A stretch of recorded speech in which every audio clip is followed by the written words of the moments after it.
Well, greetings all. Um, let's see. I'm recording in the evening, but whether you are listening to this in the morning, afternoon, or evening time, good day. I just wanted to go over the next chapter following our midterm, which is going to be chapter 11. We're going to be looking a little bit at the ancestors of the West, the Greek and Roman gods. Um, so we're going to be going through a lot of the same processes that we did when we were in the classroom, but as you guys are well aware at this point, the campus will be closed until further notice. So the expectations do not change. I'm still going to want you to access the Google Classroom regularly, looking at assignments that I'm going to be posting. The Google Classroom still has your calendar available to you, so if you ever feel like you want to know what's going to be coming down the pipe, I'm going to try to stay as close as I can to what I have planned to this point. So for March 23rd through the 27th, you'll be working on Chapter 11, Zoroastrianism, and I'm going to be giving a lecture on that in this video. And then the assignments are as follows: Azaro's symbol, Greek and Roman gods today. And then you will have a part review due on Friday, per usual, for this class. So make sure you're going into the Google Classroom on a regular basis, on a daily basis, making sure that you're getting all those assignments turned in, because this could snowball if you end up sitting back a bit and not staying up to date on the Google Classroom. So please, please, please. Do that with some severe regularity. Okay. Um, the let's see. The only thing that I can foresee, and this is mainly for, I believe, sixth period. So third period students, you can disregard this part here. I'm still hoping to have that Zoom conference with Diane Winston on mindfulness. If you guys recall, the Buddhist nun whose TED talk we watched. Unless there is a well, if we don't return to campus by then, which I really hope we do, I pray we do, then we might have to forgo that. But as you can see, we're still having part reviews due and assignments due. So please, once again, be mindful of that. The Google Classroom calendar is up to date, and I will be editing it if necessary. Okay, so with that said, let's go ahead and jump into the lecture for today.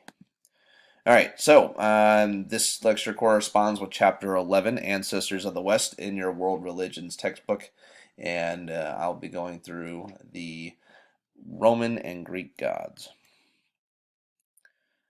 So, Zoroastrianism is one of the world's earliest examples of a monotheistic religion. Along with symbolizing Zoroastrian religion, the Faravahar has, in the 12th century, been used as a symbol of Iran. So, you can see in the Faravahar that it is not just a symbol for the Roman and Greek gods, but also elsewhere in different cultures. There is a heavy symbolism of angels and demons among the Greek and Roman gods, and it maintains complex beliefs regarding these angels and demons, the forces of good or evil, which kind of come out of the Christian tradition as well. As you can see in the picture there, that is actually taken off of the Notre Dame Cathedral, where, let's see, the gargoyles or monsters that you see are depicted there to actually scare away, even though they might look evil, to scare away evil spirits. Um, the Roman and Greek gods have influenced truly Judaism, Christianity, and Islam with regards to their beliefs on angels and demons, as we'll see here momentarily. So the fire temple is the main place of the Greek gods for worship. In the fire temple, a sacred fire burns continuously, and the fire is a symbolic of purity and of God. And this would be most presidently influential for the Jewish people. The Jewish people would have believed that a continuous fire burning outside of a temple would have symbolized the presence of God in the Jewish temple as well. You can also see it outside fires, continuous fires outside of Hindu temples. And for us Catholics at the Easter Vigil, we have a fire that burns outside the temple, symbolizing the light of Christ's resurrection. Um, and oftentimes you'll see it in the Christmas celebration where a little individual candle is lit at the back of the church, and then slowly but surely everyone's individual candle lights up the entire church. So some foundations there. The Tower of Silence. Funerary practices involve exposure of the body. On the Tower of Silence, the body is left to be consumed by scavengers, typically vultures. It is believed that a dead body is impure and that this manner of disposal minimizes further pollution. So you can already see the the well, not so much reverence of the dead, but the proper purpose of the dead, symbolized here in early Greek and Roman practices. So the Olympian Pantheon, I'm going to talk a little bit about this. We are pretty well aware this is a little bit more familiar to us. Um, when we think Greek gods, we think of Olympus, right?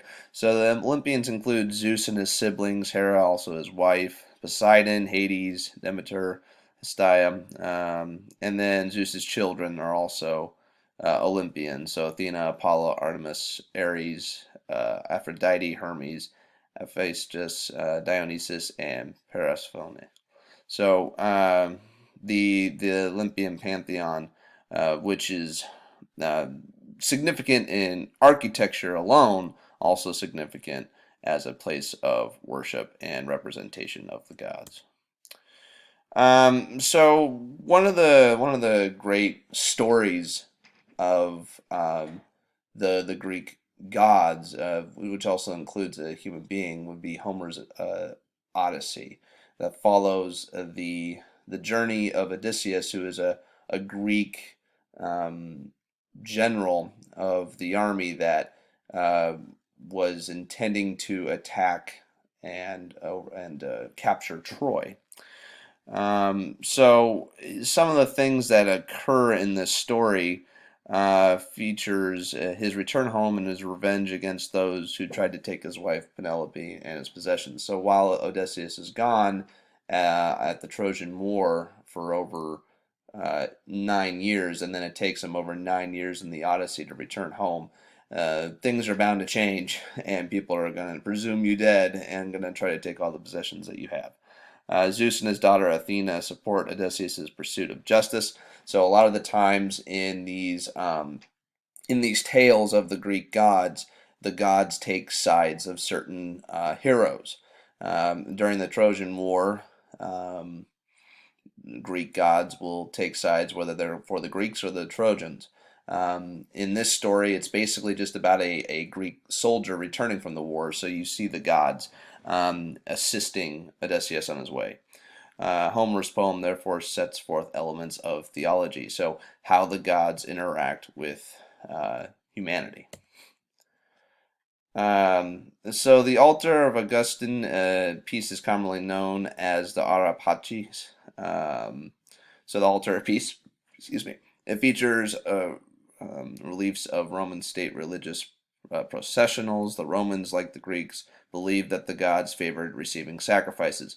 So Ara Pacis, obviously Latin, shows the influence of the Romans adopting a lot of the Greek customs as far as sacrifice to the gods. And we can see that even looking back at Homer's Odyssey, Odysseus makes offerings to the gods repeatedly throughout the story. So the Romans pick up on that as well. Charon, the ferryman of hell, is believed by the Greeks and Romans to ferry dead souls across a river to their permanent home in the underworld where Hades resides. The Greeks and Romans tended to think of the underworld as an unhappy place where souls had no hope for improvement. And it's really kind of no surprise that later on down the road a bit, kind of more towards the turn of the Roman influence on these mythological gods than the Greek would be Virgil and his Aeneid, and how he depicts Charon. And that continues on in this picture here you see depicted here. It's supposed to represent actually Dante's Inferno, when Dante goes through the nine circles of hell, and before he enters into hell, he actually goes on this ferry with Charon into hell. So that's what's depicted here. So you can even see how the Greek influenced the Romans, who influenced the Christian poet Dante. Portrait of Dionysius was venerated as god of wine. He was also god of vegetation and of ecstasy, and his worship led to the invention of drama. So, you can think of maybe an influx of wine and ecstasy can lead to dramatic situations, such as why the Greek dramas always tend to include Dionysius in the background. So if you ever have an opportunity to look at any Greek tragedies or Greek dramas, Dionysius is kind of in the background. He could almost be seen as almost the narrator of these stories. All right, let's see. So the worship of Asclepius was very popular among those who sought healing. Was the son of Apollo and the father of Aegea, the health god, and several other children involved in healing. He was hailed as the savior for his healing powers, right?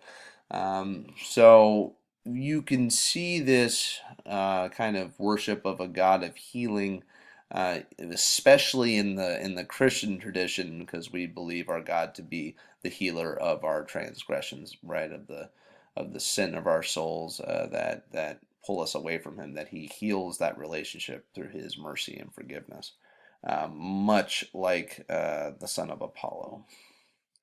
All right. So that's basically it for me, just kind of an overview of chapter 11.